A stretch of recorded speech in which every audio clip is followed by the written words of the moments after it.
Okay, so I know we talked about this, but I was in France. Hmm. Let's talk about Lyon for a second. Okay. It's very cool city. You live there, you know. It's old. Yeah. Well, I mean, parts of it were old when I was there. It's Well, now big. it's older. Yeah. Cute city, but overall France, no thank you. Oh, really? Not at all. What was it about France? So I had a few days. I had like 3 days by myself, so I did not do. I drove through Paris, Okay. but I stayed in the countryside. I stayed in like little villages, Uh-huh.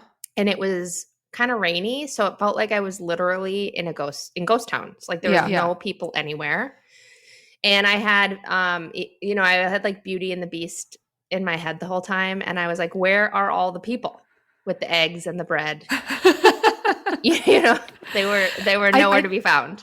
I think that's an actual. Okay, it's called something.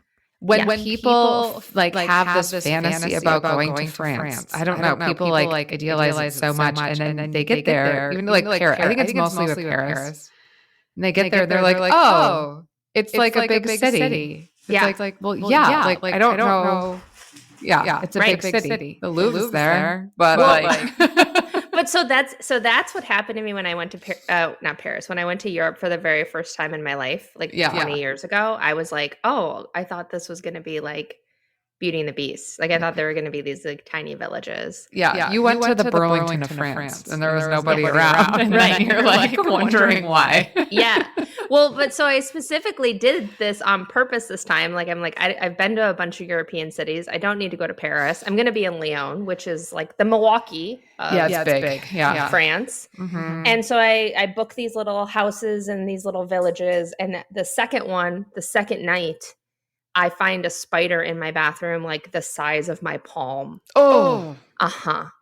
So I shut the bathroom door. I tuck towels underneath it so like it can't crawl out. yeah. And then I was awake all night.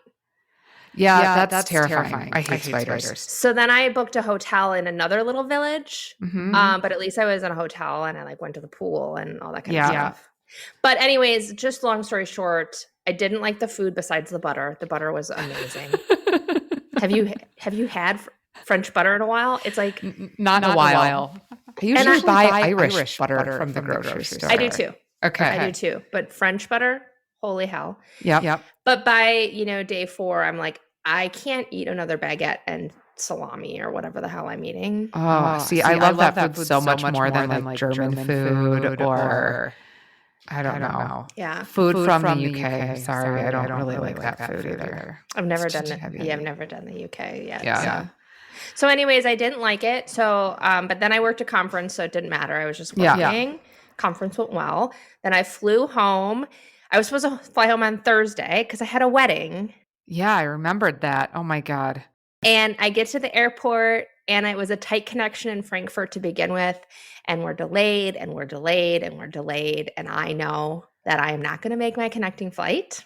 So I stayed in Frankfurt unexpectedly Thursday night. Mhm. I flew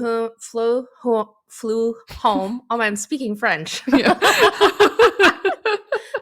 I flew home Friday, landed at like noon, did a 200-person welcome party that night, did a 225-person wedding the next day. What?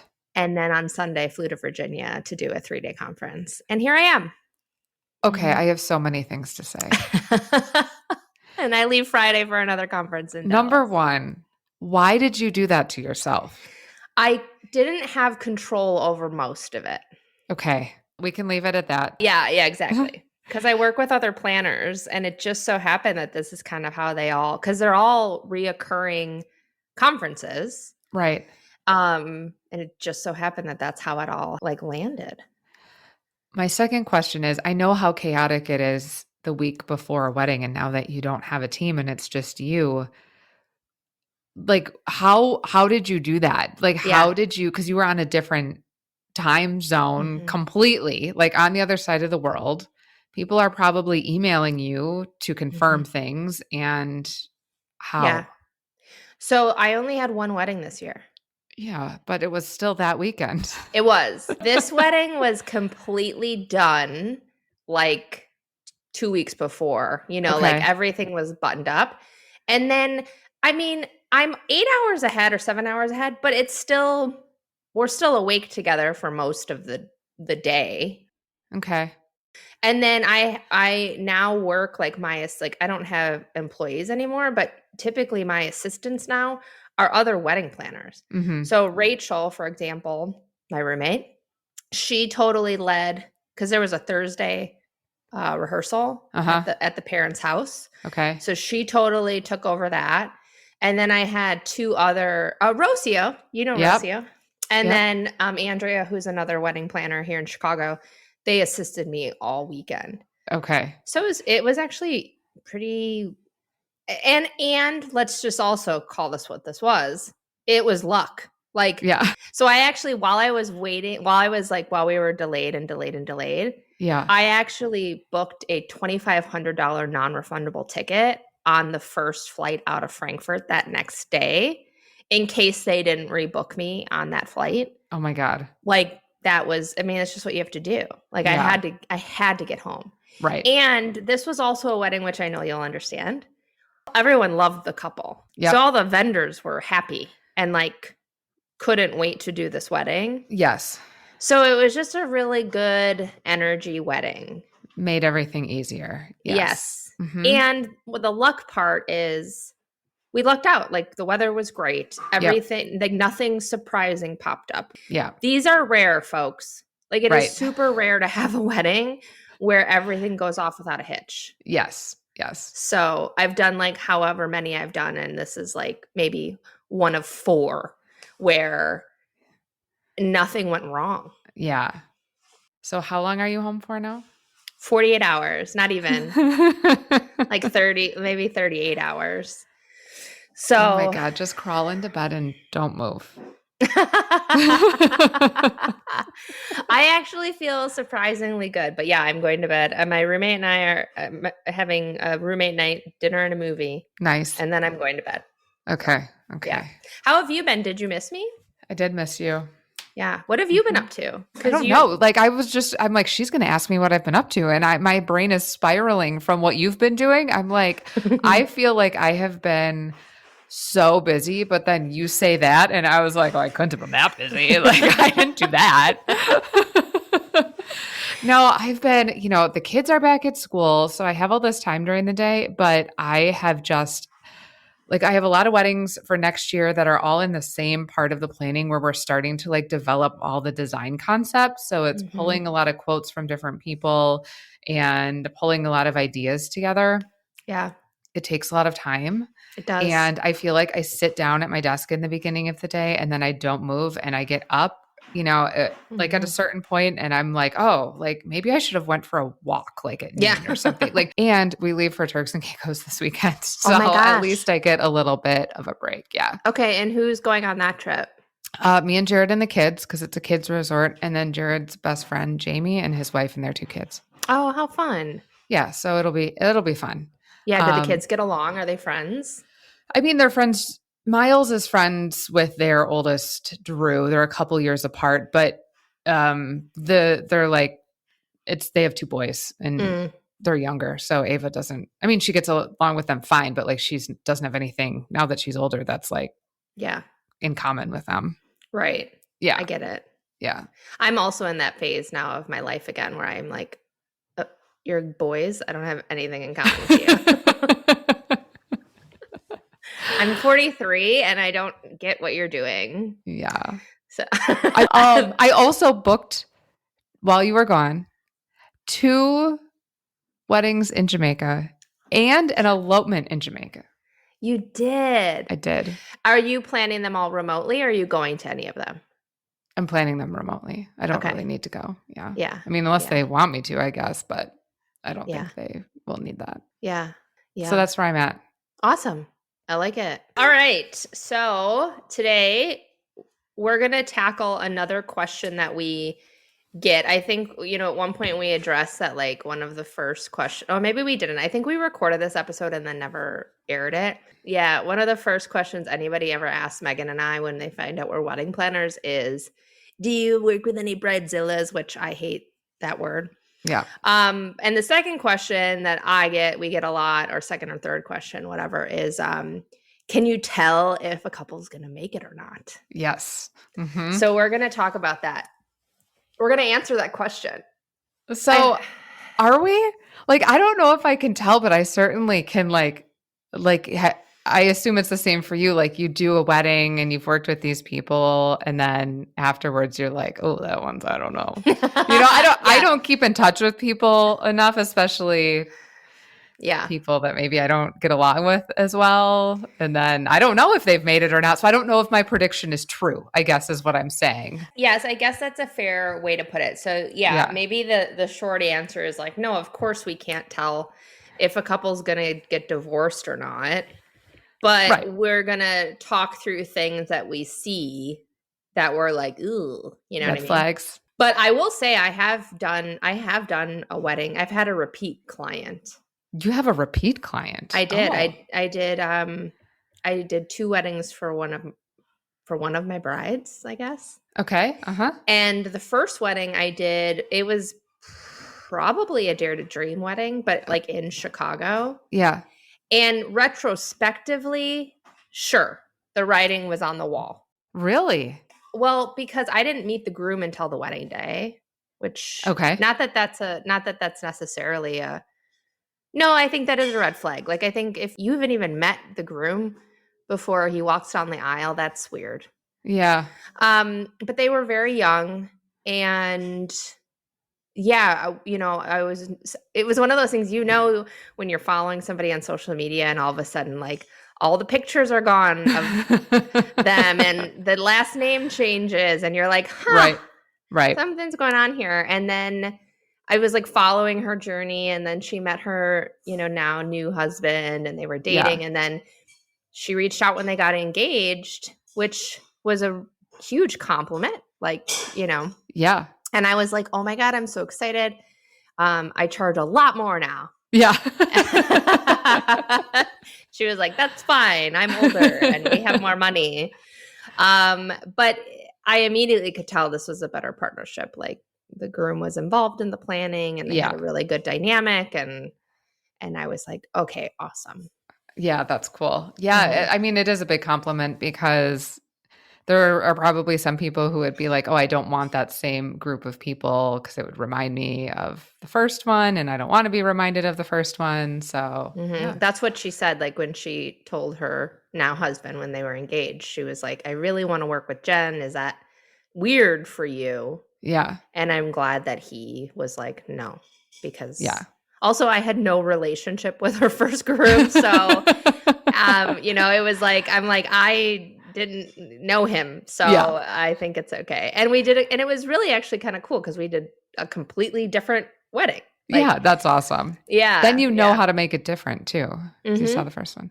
Exactly. So, I've been thinking about a couple things that have happened over the years that when I'm in the moment, I've thought to myself, oh, this could be a red flag. I don't know if they've played out. And I'm curious if yours are any of the same. Like, do you have kind of a list in your head of things that you think?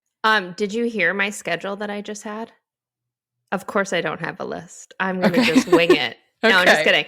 No, I do have some. One of the things we did a wedding together. Is that on your list? Oh, I don't know.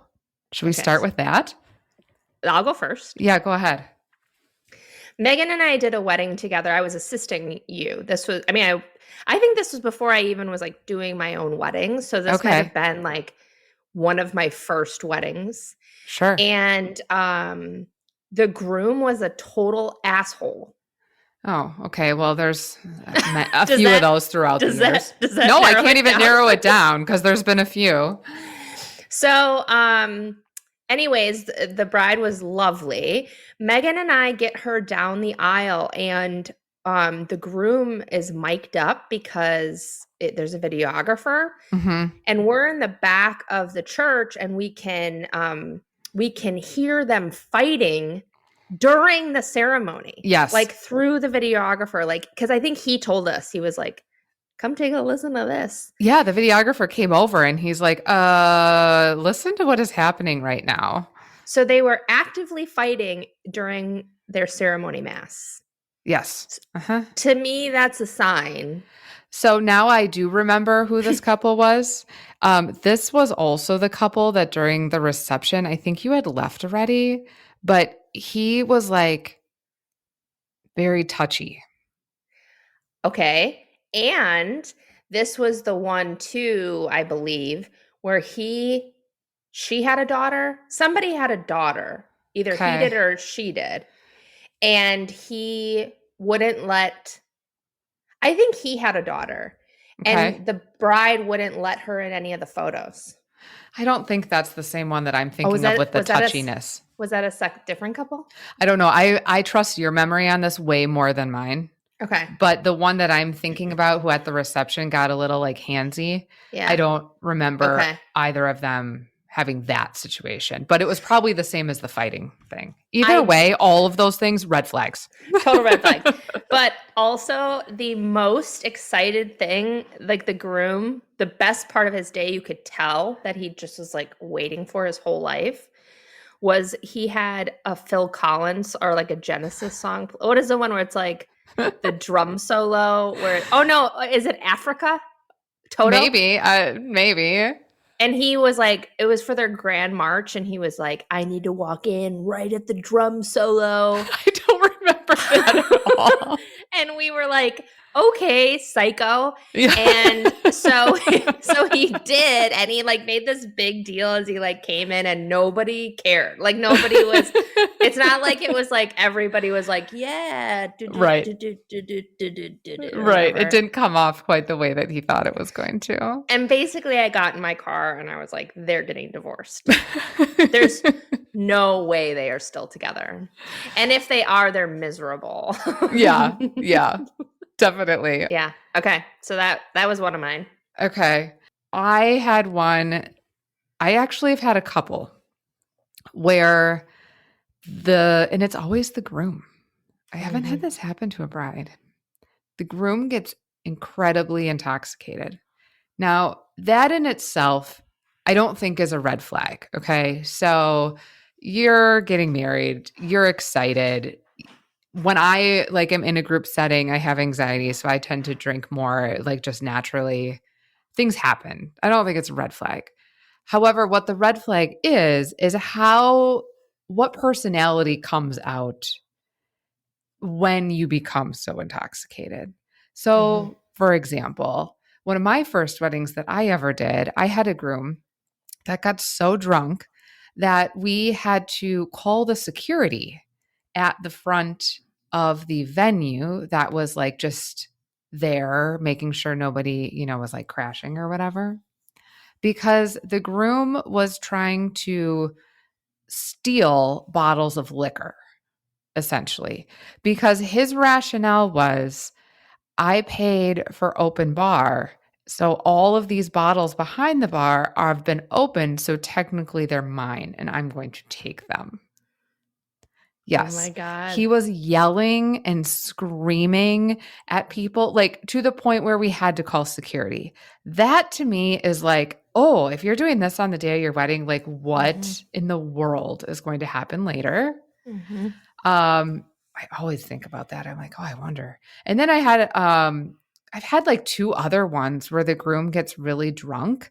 And essentially, I don't remember the specifics of what happened, but the image in my head of what I do remember is that at the very end of the night when we're cleaning up, instead of them being happy and in love and being excited, somebody's crying at a dinner table. One time I had like the bride crying at the dinner table and her mom was like rubbing her back. Like that's how you're starting, right? Whoa, there was just like a spirit in. Did you see that? I saw that and it's very creepy. Yes. That was very creepy. That was totally spirit, man. And I have been, okay, go away. I don't like this. I don't like this. Did you know? I have been listening to this podcast and they were talking about like, I try not to listen to it in my house because it like creeps me out. Like I don't want to bring that, whatever. I totally saw that. That was so weird. You need to, we have to put that on our Instagram. No, because what if it's like some scary face? I don't think it's a scary face, but it was holy hell, that was a spirit for sure. That's so crazy. Go away. Do not It's touch a me. it, Wait, I think I have some sort of like sage stick. I'm going to start with it. Should I open the window so it can yeah, leave? yeah, exactly. Do that. That's how they get around through windows. Okay, this has turned into a Halloween episode. Yes, it is. My God. It's so funny. It's probably the ghost of one of your divorced grooms. Oh, that's scary too. Okay, I think you're fine. I don't know. I'm going to just hold this here for a minute. Go out there. That was so crazy. Okay. I'm not going to be able to concentrate now. I'm just going to hold this.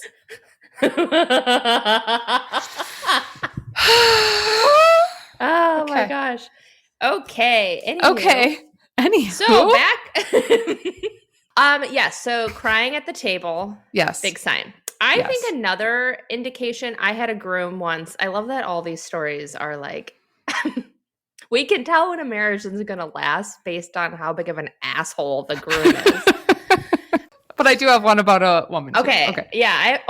I have one about a woman too. Okay, great. But first, I'm going to tell you another groom one. Yes. So I had a groom where I came into the picture and it was a coordination client. So first of all, they lied to me when they booked me about what they had done, which is it's really shitty. Yeah. Because if you hire a really good planner, we're going to make sure everything gets done, you know? And like now, well, I don't do coordination anymore, but it's like, and now I would assess them where they're at and be like, I'd charge them to do more, but it's just like really hard to do that because anyways. So I pretty much planned this entire wedding in like 2 months and he was nowhere to be found and then pops in the week of the wedding with all his opinions that are wrong and he was just an ass to be very clear. Yeah. On the wedding day, he was an ass the entire day to her, to everyone. I mean, he was just like treating us all like we were the hired help, which like, you know, like we're professionals and yes, we're here to help you, but like it's obnoxious when you're treated like crap. Yeah. And anyways, the DJ was incredible. The dance floor was hopping the whole night. Everybody's having a really great time. Mm-hmm. And the groom came up to me maybe like an hour and a half after the dance floor had opened and was like, he's not playing any of my songs. Oh, okay. And you're like, okay. And so I went and chatted with the DJ and he was like, well, I am, but I'll play more of them. Yeah. And then like a half hour later, the groom came up to me again that he's not playing the songs. And finally I was like, just have fun. Like, look at how much fun your guests are having. Like, that's what's important here. Like, you're the host. And I know you would like to hear some songs, but like the DJ is also doing his job of keeping your guests dancing. Right. So at the end of the night, the groom was irate, like yelling at the DJ, you know, like somebody had to come over and. Oh my gosh. Yes. And he, had like the tip envelope, like the bride had put them together, but he held them all night. Okay. And like was waving them around at people and not giving them out. And at the end of the night, when he finally left, he had all of the envelopes and he was like, is there anything else that you need? And I was like, no. Yeah. It was like he was dangling them in front of all of us. Oh, I would have been like, keep it. I don't want your money. Exactly. Yeah. Exactly. Yeah. So to me, I was like, okay, what I think was happening is the bride was a little older, not old by any means, like, but like mid 30s. Okay. And I think she just settled. So women have a time limit. Do you know what I mean? Like, not to get into a biology conversation. Yeah. But we have a time limit if we want to have children. And to me, because this woman, she was a doctor, beautiful. Yeah. And I think just like, she was like, I want to be a mom. Because there's no way that there was anything wonderful about this man. Right. Well, and if somebody is an ass on the day of the wedding, I don't, I guess I don't necessarily think red flag because I'm like, well, this person who's engaged to this asshole, like, they've probably known this the whole time they've been engaged. So you know what you're getting yourself into. I agree. And I just have this kind of theory. Also, I'm a divorced woman, so I Yeah. have like a totally different take now on things. But I also just like see something like that and I'm like, okay, they're going to have 2 or 3 kids and then they're going to get divorced. Yeah. And, and then she'll meet somebody great and he'll be miserable still or whatever. But Yeah. that's Yeah. how I look at it is I'm like, okay, Right. Good or luck. or they'll stay married and she'll just have to deal with this terrible person for the rest of her life, and that I don't understand. Yeah. But it's not my job. Even though we play a therapist on TV. Right.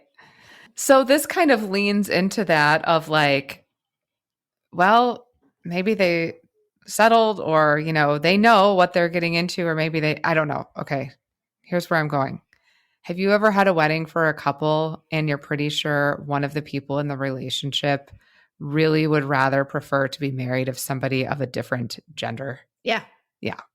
That's the most uncomfortable one, I think. Yeah.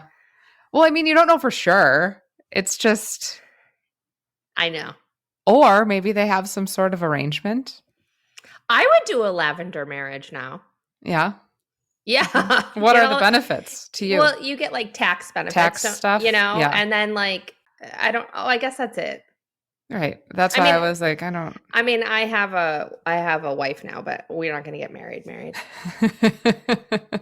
Actually, I always say everybody should have a wife. Like even straight women need a wife to make you stew. Wives are wonderful. Mm-hmm, mm-hmm. I mean, I'm not one anymore, but wives. I think that's called women. Women are wonderful. If you don't have a woman, get yourself one. Yes, I have had that, and you're just like, yeah, okay. Right. I'm like, I wonder, yeah, there has to be maybe an arrangement. I don't know. Or maybe not. Maybe. Yeah. I don't know. But yes, we have both had situations like that. Mm-hmm. Mm-hmm. I mean, it's not a great story, but I feel like I just have to share it so that we're a little bit balanced. Mm-hmm. But I had a bride once that was horrible, like just mean and horrible. And none of us liked her. None of the vendors liked her. Mm-hmm. And it was super validating though, because her dad gave a speech, Yeah. And basically the whole speech was like, yeah, she's terrible.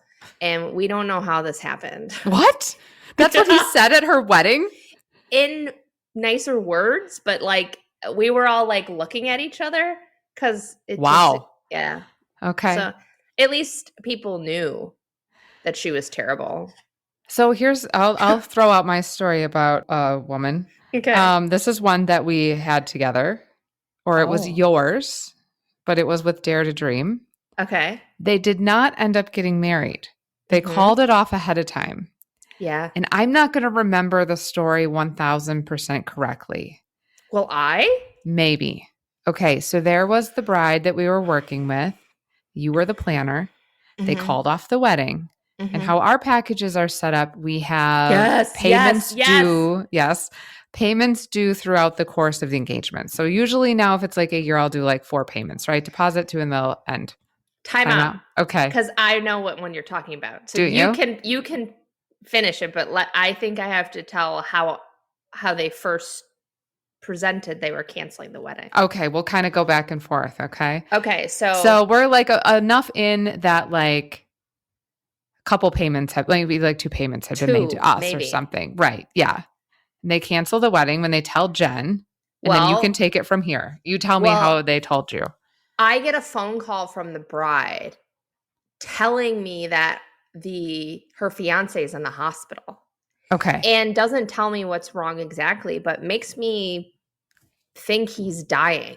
Oh, okay. Yikes. Exactly. So I'm like, oh, okay, whatever you need. Like, yeah, I'm here. Don't worry. Keep your energy where it needs to be. Yeah. And another week or 2 goes by, and apparently he's still in the hospital. Mm-hmm. Okay. Okay. And they decide that they're going to just cancel the wedding. Okay. Then So, from my recollection, they had just made a payment. And so we were going to refund them some money. This is how I'm remembering it. I needed to refund them some money because I'm pretty fair. Deposits are non refundable, but they made a payment and I felt, I don't know. I don't remember. I owed them money. So we asked where the check should go to. And the bride told us to her.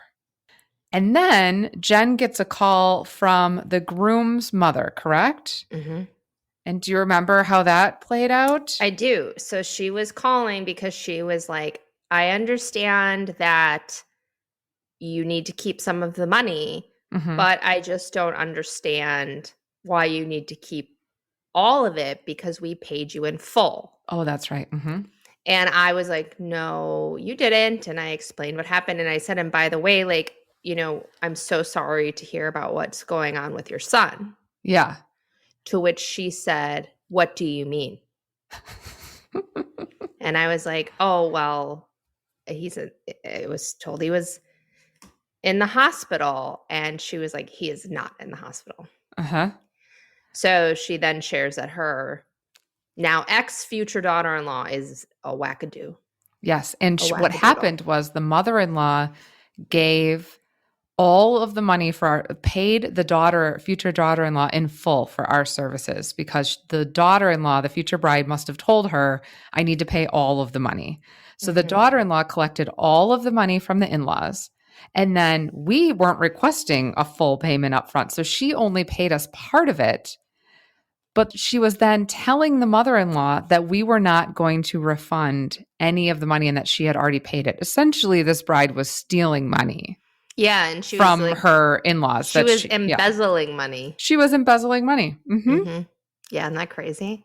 But that guy dodged a bullet. So hardcore. So hardcore. Big time. Um, yeah, I forgot about that one. Uh-huh. I couldn't piece together the whole story, but once we got going, I was like, oh yeah, that's how that Mm-hmm. kind of played out. Mm-hmm. I think too, for me, it's not that I don't think a couple isn't going to make it, but I think something for me that makes me uncomfortable is when when the couple is very clearly like don't communicate well Mm-hmm. and haven't talked about anything. And I've had some conversations where like it's clear they haven't even talked about finances, or they haven't talked about if they want kids or not. And Mm. you're just sitting there like, okay, so what color napkin do you want? And you're like, you guys need to talk about, Yeah. like, do you understand what you're doing? Yeah. Sometimes I think people just focus on wanting the wedding. They don't really think about Mhm. what comes afterwards. I will say this, you have no clue how legally binding marriage is until you want to get divorced. Because all you do is you take your little like $65 downtown and you sign some papers and off you go. Right. But when you're trying to get divorced, you're like, oh, okay, now I really realize what we did. Right. Yeah. Going back to how you're talking about communicating, I had written down on my sheet weddings where at the reception, like the bride and groom or brides and grooms or whatever, they never like spend any time together. Like Yeah. the whole night, they don't talk to each other. They're on opposite sides of the room. I mean, I get it. If one person likes to dance, maybe the bride's out on the dance floor for a while with her girlfriends and the groom's smoking a scarf. That's fine. I'm not judging, you for that. But there are weddings where people never are near one another, which I Yeah. find very weird. I find it super weird. Yeah. And I'm judging. Yeah. I mean, I'm not going to lie. I'm judging everything all the time. Yeah. It's just what I do. But yeah, I think man. that is, that's weird to me too. Yeah. So that's kind of a red flag for me. Yeah. The only other thing that I had written down as one thing that I see where it makes me kind of wonder how it's going to shake out is if one set of parents is particularly nasty, or you see them being nasty to, Mm-hmm. we've talked about like moms of boys like Mhm. being obsessed with their sons, and that's all fine. But if they're being It's nasty, not fine. It's not fine. Nothing about that is fine. You guys, I tell Megan all the time, like, you can like your son, but if you become obsessed with him, I'm going to call you out on it. yeah, yeah. But like if the parents of, one side clearly don't like the person Yeah. that they're getting married to, I mean, I've seen that before. I've had Mhm. people say stuff to me. The things that people say to me Mhm. before a wedding, Yeah. it's crazy. Some It is things crazy. doesn't I just, it's like, okay, whatever, you just needed to say that out loud and I don't really care. And, I'm going to have to deal with that issue after the wedding. But some things you're like, oh, that's Mhm. going to rear its head at some point here. My aunt used to always say, like, you don't just marry a person, you marry their family. Mm-hmm. And I don't think a lot of people truly understand that again until they're married Yeah. and understand that or have kids and Right. understand that. But it is something, yeah, like you're signing up to have a whole family, Right. whether you want them or not. Right. Mm-hmm. So, what about should we end this positively with some green flags? Green flags. Or should we Okay. just stay with red flags? I mean, I think for me, a green flag is just like I've done hundreds Oh, of hundreds. I so can many tell green when people flags. like each other. Like you can Yes. tell when people I've had, oh my gosh, I mean, I can tell when people like each other normally. I've had weddings where like guys are obsessed with they're so happy. Yeah. Like the kind of love that like I don't Mhm. know if they'll continue with that obsession. It's like Yeah. the It's a good gross way to start. it's a good way to start, but you're Yeah. just like, man, I've been married for a while. I don't see that very often. Like, Yeah. Yeah. He really likes her. That's he really likes her. wow. Yeah, no, and I've also seen where like both families like each other. Like Yes. actually my wedding this past weekend, like they were all big one happy family where actually and they were like divorced families Mm-hmm. rematched and everybody got along. Yeah. And I'm doing the groom's stepsister's wedding next year. Okay. And the groom's wife's parents will be there. Like Okay. that's how close they've gotten, Yeah. Yeah. which is really cool. And Yeah. you're yeah, and Well, you're I mean, like it just creates a ease. marriage that is going to be, you're just helping your kids have an easier time. Yes. Like, if you are not being a pain in the ass, Right. you're only helping your kids' marriage. Exactly. So yeah, so I also just I think a lot of green flags I see is when partners use their strengths well and or Mm-hmm. like everybody has different strengths. It's like Mm-hmm. maybe one person's more budget focused and the other person is I don't know, more focused on other things, but it works well together. I don't know Right. how to explain it, but yeah, like even this wedding I had last weekend, it's like it's just you're like, if they don't make it, I give up. Like honestly, I'll be like, I'm gonna stop looking for my second husband Yeah. because it just doesn't exist. Wait, I have to What? ask because Mm, our episode just aired last week because we had such a mhm. delay. Did you meet up with that guy in Prague? I haven't been to Prague yet. Oh, I thought you have been to Prague. No, Okay. I leave for Prague on like October 23rd. That's so funny. I'm like Mhm. speaking of soulmates, Oh just yeah, random dude in yeah, Prague. he is not my soulmate. That is for sure. But I think we recorded the day before I talked to my astrologist. So I talk to my astrologist once a year, right around my Okay. birthday. Yeah. And she was like, I think this year you're going to find love. And she thinks that it's going to be through work. Oh, interesting. Maybe So, it's that audio guy, the AV guy that so, you're having some sort of so affair with. I will see him on Sunday. Great. But no, it is not him either. I don't, I'm going to say intuitionally, I have not met this man yet. Okay. Okay. He's still out there. He is still out there, but apparently I'm going to meet him through work, Hmm. and so I Perfect. assume he doesn't live in Chicago. That sounds good because you It got off sounds the great. apps. So I yeah. am off the apps. It's Hmm. been I feel like I'm in like a 12-step program. I'm like My name is Jen, and I'm no longer on the dating apps. Hi, Jen. You know what I mean? Yeah. But my life is so much better. Like in the past 2 months, the stuff that I've accomplished, it's pretty impressive Yeah. because I I'm don't have proud of you. the energy of like dating apps. Oh, Yeah. yeah. So anyhow, well, it was good to see you. Yeah. I hope you have a relaxing night and Thanks. enjoy your 2 days at home. Yeah, hopefully that ghost doesn't come back. But if Stop it it. I does, was just thinking about it. My thing stopped burning. We probably. oh my God, you have to go back and watch the tape. Watch the tape. All right. On that All note. right. All Okay, right. I'll see you next week. Okay. See you All next week. right. Bye. Bye. Thanks so much for joining us again this week. If you have a wedding or travel related story of your own that you would like us to share in a future episode, send us an email to theplannerspassport@gmail.com. And be sure to follow us on Instagram at The Planner's Passport and follow all of our travel and wedding businesses, including We Roam Solo, Dare to Dream Travel, and Dare to Dream Weddings.